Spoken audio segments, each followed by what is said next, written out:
Kanjeng Nabi yen kepengen dadi umat Kanjeng Nabi yen kepengen dadi umat Kanjeng Rasul yen kepengen dadi umat Kanjeng Rasul oh hai minan lan tawasul aja ujur oh hai minan lan tawasul aja ujur ayo batur bareng-bareng muhaiminan hayo batur bareng-bareng muhaiminan eling Allah Rasulullah kang temenan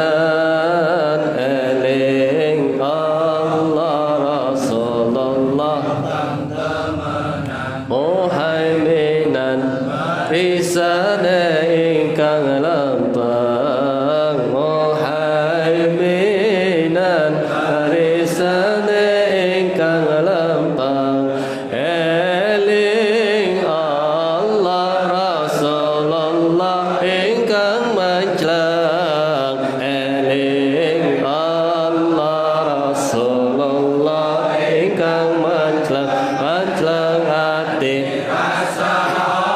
sing pangeran mencelang ati rasa obat sing pangeran atane Rasulullah ing hadapan atane Rasulullah ing hadapan muhaiminan adab madab Kanjeng Nabi muhaiminan adab madab Kanjeng Nabi pengen maris ing anore Kanjeng Nabi pengen maris ing anore Kanjeng Nabi nore Kanjeng Nabi ingkang bagi Kanjeng Nabi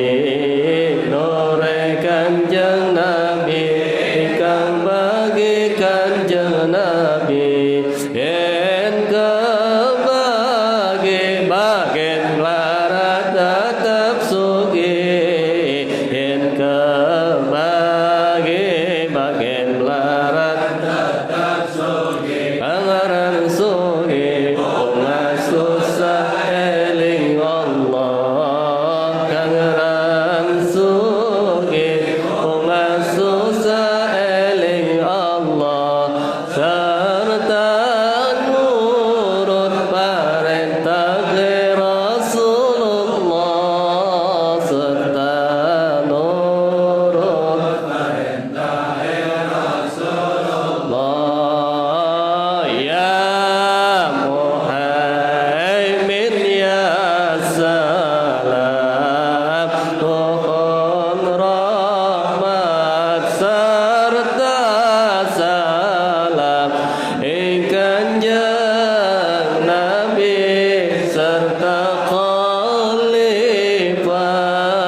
ahli Nabi Siti Khadijah ya muhaimin ya salam mohon rahmat serta salam ing Kanjeng Nabi ning hadapan ayo batur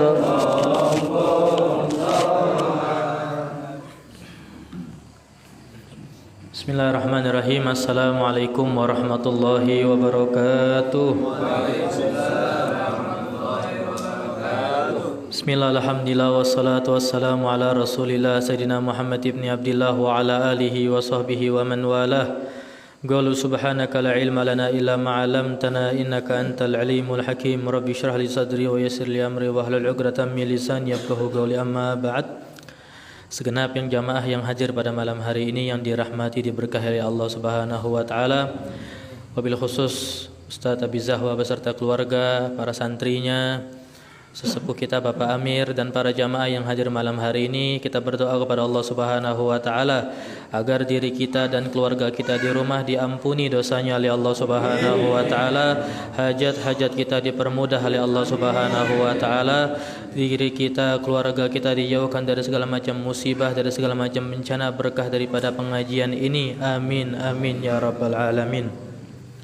Alhamdulillah, segala puji syukur kehadirat Allah Subhanahu wa taala yang mana di malam hari ini kita semua bisa sama-sama duduk bareng berkumpul berzikir kepada Allah Subhanahu wa taala.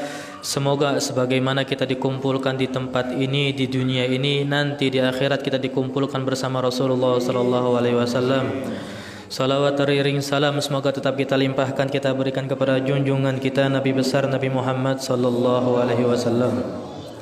Para jamaah yang dirahmati diberkahi oleh Allah Subhanahu wa taala, alhamdulillah tanpa terasa kita telah memasuki daripada tahun baru Islam Muharram 1444 Hijriah, yang insyaallah nanti hari Ahad tanggal 9, hari Senin tanggal 10 yang kita dianjurkan untuk berpuasa hari Tasu'a, yaitu tanggal 9 hari Ahad nanti, dan tanggal 10 hari Asyura yaitu hari Senin kita dianjurkan untuk berpuasa, yang insya Allah walaupun kita tidak tahu fadilahnya atau misalkan tidak tahu istimewanya apa, kita cuma tahu istimewa satu, yaitu itu semua dijalankan oleh Rasulullah sallallahu alaihi wasallam.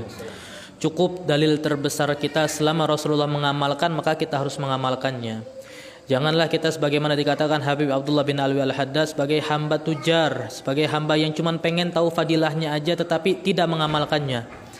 Lebih bagus kita tidak tahu fadilahnya, tidak tahu daripada keistimewaannya, tetapi kita tahu Rasulullah mengamalkan, maka kita mengamalkan. Ini termasuk fadilah yang amat sangat besar. Oleh karenanya Al-Fagir mengajak kepada para jamaah nanti hari Ahad yang pada sehat insyaallah semua, hari Ahad kita puasa Tasu'a, sunnah puasa Tasu'a. Digabungkan misalkan ada ya bulan Ramadan kemarin ada yang bolong, gabungkan dengan puasa qada, tidak apa-apa. Ibu-ibu pun sama seperti itu. Hari Seninnya kita gabungkan dengan puasa qada juga, kita gabungkan dengan puasa sunnah Senin, dan kita gabungkan dengan puasa hari Asyura. Insyaallah semoga ibadah yang mungkin kecil seperti itu diterima sama Allah Subhanahu wa taala, sehingga menyebabkan semua ibadah kita diterima oleh Allah Subhanahu wa taala. Yang pengen kita share pada malam hari ini adalah bagaimana kita menjalin atau bagaimana kita mengikat hati kita ini selalu dengan Allah Subhanahu wa taala. Kalau dari judul mungkin sudah sangat berat, tetapi kalau tidak diamalkan atau tidak kita usahakan, sampai kapan seperti tadi kita bilang. Jangan sampai umur berlalu tetapi hati ini selalu jauh dari Allah Subhanahu wa taala. Kita akui semua yang hadir malam hari ini kita semua berdosa. Setiap waktu kita, setiap saat kita, mau itu pagi, siang, sore, malam, kita semua berdosa pada Allah Subhanahu wa taala. Tetapi ada zat, yaitu Allah Subhanahu wa taala, yang menunggu kapan kita ini mau taubat. Setiap siang Allah Subhanahu wa taala menunggu hambanya yang bertobat agar apa? Agar dosa yang dilaksanakan tadi malam diampuni siang hari ini. Dan Allah pun sama menunggu setiap malam daripada hamba-hambanya yang mau bertobat agar apa? Agar dosa-dosa yang dilaksanakan siang hari diampuni oleh Allah Subhanahu wa taala. Tinggal kitanya aja yang di sini mau enggak bertobat sama Allah. Al-Fagir sebelumnya mau nanya di sini, kira-kira dari sekian banyak jamaah yang hadir malam hari ini yang udah selesai duha tahajudnya ada enggak di sini? Yang belum usahain, yang belum usahain. Kenapa? Karena kunci kesuksesan kita, kunci kebahagiaan kita ada di duha dan di tahajud. Selain daripada 5 waktu ya, 5 waktu kita pegang, lalu tambahannya di mana? Ada di duha dan di tahajud. Coba antum tanya orang-orang yang udah mengamalkan duha tahajud, coba lihat, mau sebesar apapun musibah atau sebesar apapun kepusingan dia nggak bakal lupa sama Allah Subhanahu wa taala. Kita tahu ayat Allah Subhanahu wa taala, ala inna awliya Allah la khaufun alaihim walahum, wali-wali Allah hidupnya pas-pasan. Ada yang mungkin hidupnya miskin, ada yang hidupnya serba kekurangan, tapi mereka nggak pernah memusingkan itu semua. Beda sama kita ya, mobil punya, motor punya, kerjaan tetap, tapi pusing aja selalu bawaannya setiap hari. Apa yang membuat kita beda dengan wali Allah? Ya karena itu salah satunya kita tidak menjalankan daripada duha dan tahajud. Coba seminggu antum istiqomahkan dalam duha tahajud, maka pasti ada perubahan di dalam diri antum di situ. Sebesar apapun manusia hidup dunia wajib pusing, itu sunnatullah. Di dunia wajib pusing. Limadza li'anna dunya darul hammi wa gham. Karena dunia itu tempatnya sumpek dan tempatnya pusing. Jadi kita pusing karena sebab perkara apapun itu wajar. Allah Subhanahu wa taala pun memaklumkan. Tetapi ada orang-orang yang pusingnya berkelanjutan, ada orang-orang yang pusingnya udah hilang begitu aja. Siapa orang yang pusing berkelanjutan? Yaitu orang yang selalu jauh daripada Allah Subhanahu wa taala. Lalu siapa orang-orang yang pusingnya sebentar aja, habis itu enjoy lagi, senang lagi, farhan lagi? Yaitu orang-orang yang selalu hatinya terikat dengan Allah Subhanahu wa taala. Ingat, kita hidup di dunia itu harus ada tujuan. Kita kemarin punya guru yaitu Al-Habib Abu Bakar bin Ali Al-Masyhur. Beliau mengatakan apa? Beliau mengutip satu hadis qudsi. Ya dunya, wahai dunya, man khadamaki fastakhdimi. Kata Allah Subhanahu wa taala dalam hadis qudsi, wahai dunia, siapapun daripada hambaku yang selalu mengejar-ngejar daripada engkau dunia, maka kerjakanlah orang tersebut, artinya dunia makin jauh. Dan sebaliknya, barang siapa yang menjadikan dirinya khidmah kepada Allah Subhanahu wa taala, khidmah kepada agama Allah Subhanahu wa taala, maka Allah perintahkan untuk dunia khidmah kepada orang tersebut. Khidmah di sini bukan berarti harus selalu dekat dengan para habaib, enggak. Khidmah di sini bukan berarti kita harus selalu dekat dengan para ulama, itu memang dianjurkan. Tetapi khidmah di sini apa? Jangan sampai perkara dunia kita mengalahkan daripada perkara akhirat kita. Ingat, ada ulama mengatakan ngaji atau beribadah itu bukan menunggu waktu luang. Ngaji ibadah itu bukan menunggu waktu, tetapi kapan kita meluangkan waktu kita untuk beribadah. Jangan sampai na'udzubillah min zalik, wahai jamaah, umur udah berlalu panjang-panjang umur di sini, tetapi na'udzubillah min zalik umur lalu begitu aja. Akhirnya mendekati sakratul maut baru penyesalan. Karena sebagaimana dikatakan oleh guru kita Habib Sugah bin Hasan Baharun, ada lima hal yang dirasakan oleh orang yang sedang dalam keadaan sakratul maut. Ada 5 hal. Salah satunya adalah dia menyesalkan daripada umur-umur yang telah berlalu. Nah, kita nggak ada yang tahu masalah umur di sini. Umur, jodoh, rezeki, kehidupan kita, sukses atau tidaknya, itu semua hal gaib. Itu hal yang tidak kita bisa prediksi di sini. Tetapi jangan sampai umur kita dikasih waktu sama Allah, dikasih kesempatan sama Allah, kita gunakan na'udzubillah di jalan yang tidak benar. Akhirnya ketika sakratul maut, malaikat di hadapan kita udah nggak bisa nyesal di situ. Bernegosiasi sama malaikat pun tidak akan bisa. Nah, tadi yang kita bilang, coba sekali-kali istiqomahkan dalam duha sama tahajud. Karena itu termasuk daripada tuntunan kita punya guru loh di situ. Jadi tuntunan guru kita itu dianggap sebagai murid, bukan orang yang wakal atau yang istiqomah tawasul, bukan. Itu cuman sunnah dalam guru kita itu. Sunnah dalam bertawa. Yang diwajibkan apa? Duha tahajudnya. Yang diwajibkan tunjinanya di situ. Zikir-zikirnya yang diwajibkan di situ. Kenapa? Karena guru kita tahu ketika seorang muridnya bisa melaksanakan 5 perkara yang diwajibkan seorang guru, maka insya Allah guru tersebut akan tenang dalam kuburannya. Kenapa? Karena murid tersebut pasti kehidupannya akan diurus langsung oleh Allah Subhanahu wa taala. Jangan percaya, amalin. Ingat, seminggu dulu aja cobain, jangan putus duha sama tahajud. Syukur-syukur udah malam hari ini niat dan Allah kasih hidayah, Allah kasih taufik, 40 hari 40 malam enggak berhenti duha tahajudnya, ada perubahan pasti di dalam diri antum. Baik itu dalam keluarga, baik itu dalam kepribadian ataupun dalam rezeki.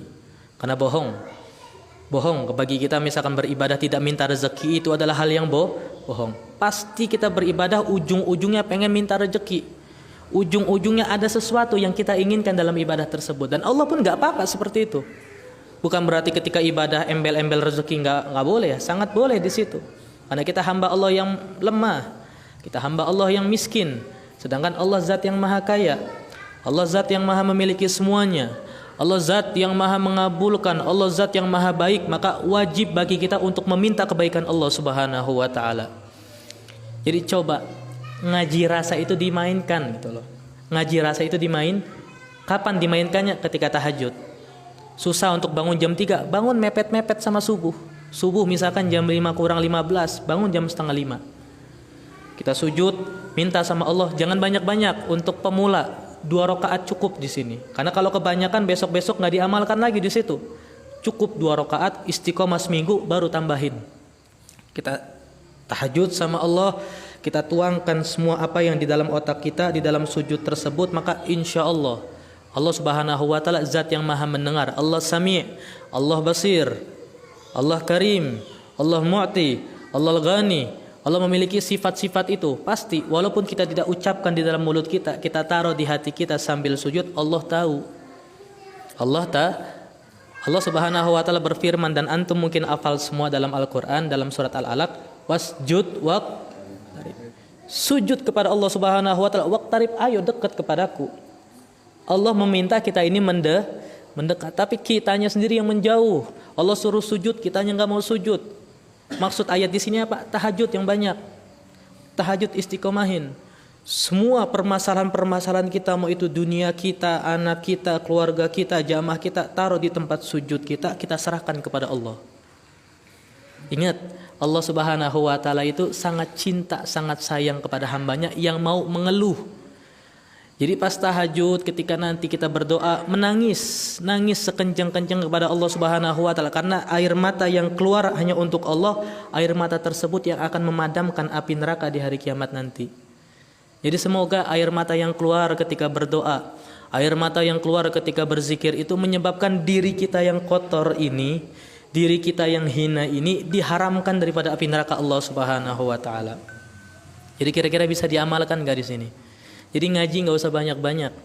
Cukup amalkan daripada duha sama tahajud, maka insya Allah kehidupan akan diurus sama Allah, kehidupan akan dipermudah sama Allah.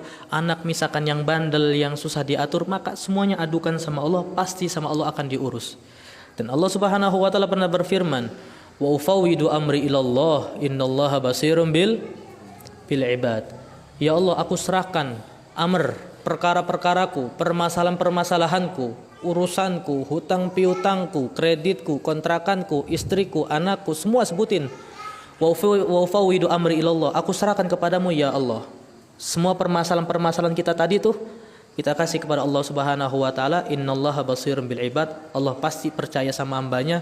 Allah pasti akan ngurusi daripada permasalahan hamba tersebut. Tinggal kitanya aja mau enggak mau enggak sujud kepada Allah. Mau enggak mendekat kepada Allah Subhanahu wa taala. Dan ingat, doa itu dikabulkan tergantung daripada kitanya sendiri di sini. Kita ini yakin enggak sama Allah? Nabi Muhammad sallallahu alaihi wasallam berfirman, innallaha la yaqbalu du'a min qalbi ghafil. Atau kama qala sallallahu alaihi wasallam, Allah itu tidak akan menerima doa daripada hambanya yang hatinya kosong. Ketika nanti pembacaan tawasul, Maulana ya Allahumma bijahi syahadi aliyaladi wa syahadi aliladi salimna, tapi hatinya kosong, maka Allah enggak bakal terima di sini.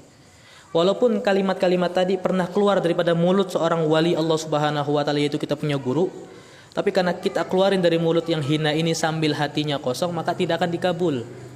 Oleh karenanya pahamkan kalimat salimna, ya Allah selamatkan kami ya Allah.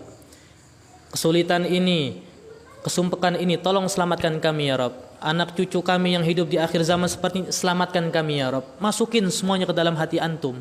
Khusyuin daripada kalimat salimna. Kenapa? Karena ketika antum udah tahu hakikat daripada makna salimna, bohong kalau nggak nangis. Karena kita hidup di dunia kalau nggak selamat, apalagi di sini. Pengen kaya nggak percuma. Nanti dihisap oleh Allah Subhanahu wa taala dengan kekayaan yang amat sangat banyak, tidak selamat. Pahami kalimat salimna. Allahumma bijahi, misalkan Allahumma bijahi Ibrahim alaihi Ibrahim alaihi khalisna ya Allah, selesaikan ya Allah. Kita ada hutang piutang, selesaikan ya Allah. Ya Allah, saya ada permasalahan sama fulan bin fulan, selesaikan ya Allah. Ya Allah, saya ada hutang piutang sama fulan bin fulan, selesaikan ya Allah. Khalis, itu selesaikan kami ya Rabb dari segala macam perkara-perkara ini. Kami ingin beribadah denganmu sekhusyuk-khusyuknya, maka selesaikan perkara dunia kami. Ini makna daripada khalis. Allahumma bijahi Musa aliyaladi wali Musa aliyaladi aghfir lana ya Rabb, tolong ampuni dosa-dosa kami. Kita semua mengakui, yang ngomong pun dosanya banyak di sini. Kita minta ya Rabb, karena dosa kita lah yang mempersempit daripada rezeki kita. Dosa kita lah yang mempersempit daripada kesuksesan kita.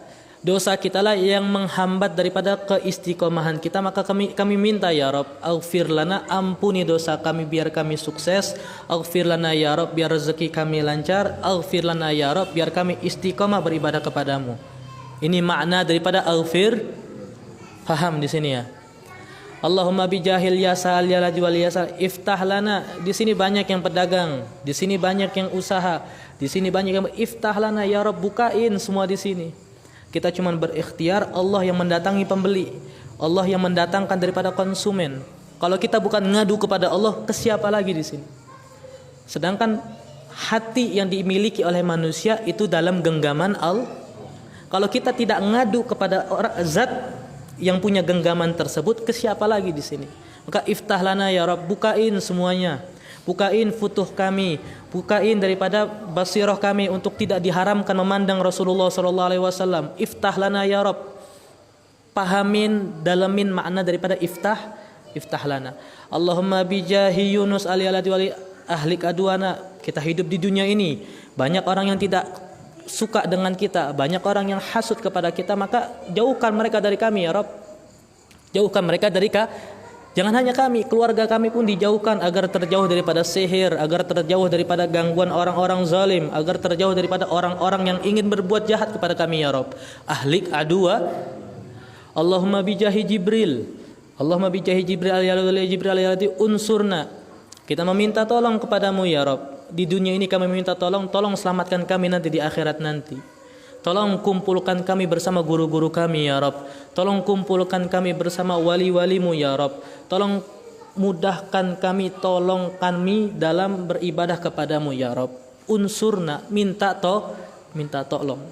Dan terakhir, Allahumma bijahi nakir aliyaladi wali nakir aliyaladi sabit imanana. Ini puncak dari segala macam hal di dunia adalah sabit imanana, agar keimanan kita selalu dijaga sama Allah, wabil khusus di akhir hayat meninggal dalam keadaan husnul. Jadi bohong kalau ada jamaah syahadatin wabil khusus dan umum pada jamaah-jamaah yang lainnya ketika memahami makna setiap doa yang dia ucapkan dia tidak nangis, maka mustahil. Jadi kita sempat searching, manusia itu diciptakan sama Allah dengan satu otak. Setiap satu otak manusia itu ada yang namanya 100 miliar sel neuron. Lalu ada 100 triliun sel apa di situ, segala macam sel sangat banyak. Setiap satu sel bisa menerima dari segala macam memori, banyak penjelasannya di situ. Tapi coba cek di situ. Sel yang amat sangat banyak, yang katanya 100 miliar, yang katanya 100 triliun. Coba ketika token udah bunyi, pusing apa enggak di situ? Pusing. Sel yang amat sangat banyak tadi ketika tertimpa musibah yang amat sangat banyak, pusing apa enggak di situ? Pusing. Jadi kita kembalikan pusing kita kepada Allah Subhanahu wa taala melalui sujud-sujud kita. Jadi doa itu cukup kita tahu hakikat daripada doa, yaitu apa? Menyerahkan masalah kita, menyerahkan musibah kita, menyerahkan urusan kita kepada zat yang maha mulia, yaitu Allah Subhanahu wa ta'ala. Maka insya Allah antum ini hidupnya bakal tenang aja. Punya duit alhamdulillah, nggak punya juga alhamdulillah. Maka antum kalau udah seperti ini ditambah istiqomah sedikit aja, maka bisa masuk ke dalam kategori wali Allah Subhanahu. Kenapa? Karena dalam hatinya udah nggak ada ketakutan. Dalam hatinya nggak ada nggak ada tuh yang namanya takut nggak dapat rezeki, nggak ada tuh yang namanya takut nggak laris dagangannya, nggak ada tuh takut nggak bisa bayar kredit, nggak ada tuh takut nanti anak-anaknya sengsara segala macam. Tidak ada dalam hatinya. Kenapa? Karena dia selalu yakin bahwasanya Allah yang mengurus urusan dia. Dengan cara apa? Dengan cara sering-sering kita bersujud kepada Allah, wabil khusus ketika tahajud, wabil khusus ketika duha. Agar apa? Agar semua masalah yang ada di otak kita ini, yang kadang membuat ibadah kita nggak fokus, yang kadang membuat ibadah kita tidak khusyuk, semuanya kita taruh di tempat sujud kita taruh di hadapan Allah Subhanahu wa ta'ala, di tangan kita, agar semuanya diambil sama Allah, semuanya diurusin sama Allah, sehingga kita bisa beribadah dengan ikhlas. Insya Allah bisa dipahami dengan baik ya. Jadi ngaji rasa itu penting. Yang udah tua jangan kalah sama yang muda. Yang udah muda jangan ngerasa aman di sini. Yang udah tua maka mulai dari sekarang belajar ngaji rasa. Ketika doa masukin ke dalam hati, khusyuin sekhusyuk mungkin. Anggap ini adalah waktu-waktu terakhir kita, tidak ada waktu meminta kecuali saat ini, maka khusyuin sekhusyuk mungkin. Yang masih muda jangan menganggap nanti aja umur udah 40, umur 50 baru bertobat, baru mau ngaji rasa. Jangan seperti itu. Akhir zaman sebagaimana kata Rasulullah SAW, banyak orang meninggal mendadak dan banyak orang meninggal dalam keadaan muda. Jadi yang muda jangan ngerasa aman, ngerasa bahwasanya diri kita ini akan dicabut oleh Allah Subhanahu wa taala di waktu terserah Allah. Jadi ibadah itu tidak mengenal tua, ibadah itu tidak mengenal muda. Tinggal kitanya aja persiapkan diri kita untuk waktu yang ditentukan oleh Allah. Jadi paham kira-kira di sini ya. Yuk tingkatin kapasitas ibadah kita tingkatin keyakinan kita kepada Allah Subhanahu wa taala dengan apa? Dengan ngaji rasa, hatinya dimainin. Ketika hati udah dimainin, maka insya Allah akan timbul keimanan yang amat sangat kuat. Kalau udah imannya kuat, ana yakin mau itu nanti masalah gajinya dipotong atau gajinya telat, yang hari ini belinya sedikit, insya Allah nggak bakal pusing. Kalau pusing pun tidak terlalu parah. Kenapa? Karena dia yakin tidak akan rezeki diberikan oleh Allah, pasti Allah telah mengaturnya, Allah telah menghitungnya. Kira-kira bisa dipahami dengan baik di sini? Bisa ya. Jadi kita mulai malam hari ini ketika pembacaan tawasul, ketika pembacaan Maulid Nabi Muhammad SAW. In kanjeng Nabi ning, ayo matur mumpung Nabinya datang, tapi kitanya lalai ini gimana begitu loh. Nabinya tuh pengen, wahai umatku, wahai pengikutku, ayo storin daripada ibadah-ibadah kalian. Storin daripada permintaan-permintaan kalian, dengan wasilahku akan minta kepada Allah agar dikabulkan doa-doa kalian. Tapi kitanya kadang yang pas Allahumma bijahi syahadi, kitanya yang lalai, kitanya yang lupa sama Allah. Jadi paham di sini kira-kira ya. Yuk mulai saat ini sampai seterusnya nih hati dimainin. Sering-sering istighfar, sering-sering salawat kepada Nabi Muhammad SAW, sering-sering berdoa agar diberikan kelezatan ketika beribadah kepada Allah Subhanahu wa taala. Dan kita punya guru, dapat dari guru-guru kita, yaitu yang tadi kita fatihain juga, yaitu Al-Habib Abdullah bin Alwi Al-Haddad, Sahibur Ratib Al-Haddad. Beliau mengatakan, la yaksur hammuk, jangan banyak-banyak hidup ini dalam keadaan pusing. Jangan banyak-banyak hidup ini dalam keadaan la yaksur hammuk, jangan banyak-banyak otak kita mikir tentang dunia, jangan banyak-banyak. Ma guddir yakun, sesuatu yang udah ditakdirkan pasti akan didapatkan. Allah kalau udah takdirin hari ini dapat satu motor, walaupun satu dunia mencegah. Faham? Allah kalau udah mentakdirkan hambanya ini sakit, walaupun satu dunia mengobatkan, hamba tersebut bakal ma guddir yakun, sesuatu yang udah ditakdirkan sama Allah pasti kejadian. Nah, bagaimana agar kita meyakini takdir tersebut? Dengan duha tahajud, dengan main rasa. Insya Allah Al-Fagir yakin di sini masih banyak cahaya-cahaya keimanan, masih banyak cahaya-cahaya kekhusyuan dalam hati antum semua. Ana yakin antum bisa mendapatkan titel, mendapatkan kelezatan beribadah pada Allah Subhanahu wa taala. Maka gunakan hati tersebut sebelum hati tersebut kotor dengan maksiat yang amat sangat banyak, kotor dengan sebab kelalaian kita kepada Allah Subhanahu wa taala. Kita meminta kepada Allah Subhanahu wa taala agar hati yang kotor ini dibersihkan oleh Allah Subhanahu wa taala. Kita meminta pada Allah Subhanahu wa taala agar dosa-dosa kita diampuni oleh Allah Subhanahu wa taala. Kita meminta pada Allah Subhanahu wa taala agar diri kita, keluarga kita, wabil khusus jamaah yang hadir malam hari ini diberikan kelezatan ketika beribadah kepada Allah Subhanahu wa taala, diberikan kelezatan ketika berzikir kepada Allah Subhanahu wa taala, diberikan kelezatan ketika berselawat kepada Nabi Muhammad sallallahu alaihi wasallam.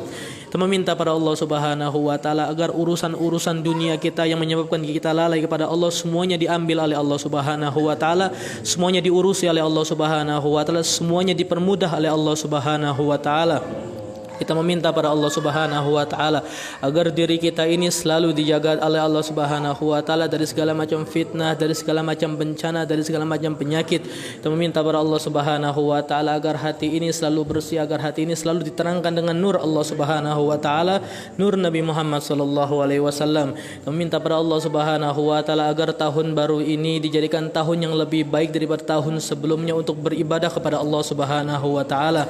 Kita meminta pada Allah Subhanahu Subhanahu wa taala agar hati yang tertutup ini dibukakan oleh Allah Subhanahu wa taala selebar-lebarnya, lalu diisi dengan nur Nabi Muhammad sallallahu alaihi wasallam. Kita meminta pada Allah Subhanahu wa taala agar umur yang telah berlalu diampuni oleh Allah Subhanahu wa taala, dan umur yang tersisa ini dimaksimalkan untuk beribadah kepada Allah Subhanahu wa taala. Kita meminta pada Allah Subhanahu wa taala agar diri kita diistiqomahkan dalam beribadah kepada Allah Subhanahu wa taala. Kita meminta pada Allah Subhanahu wa taala agar lisan yang kotor ini diampuni dosanya oleh Allah Subhanahu wa taala. Kita meminta pada Allah Subhanahu wa taala agar lisan yang kotor ini diizinkan untuk bisa menyebut kekasihnya Nabi Muhammad sallallahu alaihi wasallam. Kita meminta pada Allah Subhanahu wa taala agar umur kita ditutup dalam keadaan husnul khatimah. Allahumma hadza du'auna kama amartana fastajib lana kama wa'adtana innaka la tukhliful mi'ad bi rahmatika ya arhamar rahimin. Rabbana atina fid dunya hasanah wa fil akhirati hasanah wa qina adzaban nar. Subhana rabbika rabbil izzati amma yasifun wa salamun alal mursalin walhamdulillahi rabbil alamin. على هذه النية ولا من سلفنا الصالحون خصوصا على من هو أبو عمر بن إسماعيل بن أحمد بن شيب بن طه بن يحيى. الفاتحة. أعوذ بالله من الشيطان الرجيم. بسم الله الرحمن الرحيم. الحمد لله رب العالمين الرحمن الرحيم مالك يوم الدين إياك نعبد وإياك نستعين اهدنا الصراط المستقيم صراط الذين أنعمت عليهم غير المغضوب عليهم ولا الضالين. Jadi insya Allahnya semua pada semangat ya untuk selalu minta sama Allah ya. Mau itu urusan kecil kita, urusan besar kita, urusan remeh kita, urusan serius kita, semuanya kembaliin kepada Allah Subhanahu wa taala, karena Allah yang ngasih ujian dan Allah pun yang akan menyelesaikan. Allah yang ngasih masalah dan Allah pun yang akan menyelesaikan. Jadi Al-Fakir minta semoga nanti pas tawasul semuanya pada khusyuk, semuanya pada paham dengan makna-makna yang tadi kita jelaskan. Kurang lebih mohon maaf. Wassalamualaikum warahmatullahi wabarakatuh.